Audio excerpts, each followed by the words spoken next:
టాలీవుడ్లో mass action entertainer సినిమాలు తీయాలంటే వివి వినాయక్ పేరే చెప్పుకోవాలి. ఆది, దిల్, ఠాగూర్, బన్నీ, ఆదర్శ్, బద్రీనాథ్, ఖైదీ నెంబర్ 150 వంటి సినిమాలతో మాస్ సినిమాలకి కొత్త ఒరవడి దిద్దాడు వివి వినాయక్. ఆయన గత చిత్రం ఇంటెలిజెంట్ పెద్దగా ఆడకపోయినా దర్శకుడిగా వివి వినాయక్ ప్రతిభపై ఎవరికీ సందేహాలు లేవు.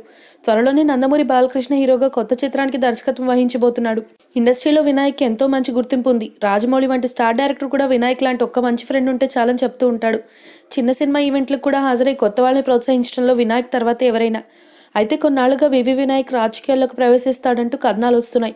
పశ్చిమ గోదావరి జిల్లాలోని నిడదవోలు నియోజకవర్గం నుంచి ఎమ్మెల్యేగా పోటీ చేస్తున్నాడంటూ టాక్ వినిపిస్తోంది.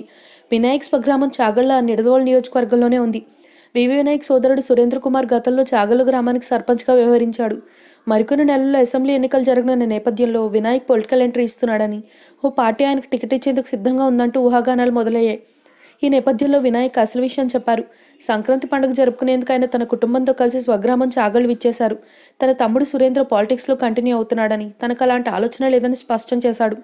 తాను ఎన్నికల్లో పోటీ చేస్తున్నట్టు వస్తున్న వార్తలు అవాస్తవమని, తనకు సినిమా రంగమే ముఖ్యమని అన్నారు. అయితే తనకి అన్ని రాజకీయ పార్టీలో ఫ్రెండ్స్ ఉన్నారని, వారితో ఎప్పుడూ స్నేహంగానే ఉంటానని తెలిపారు.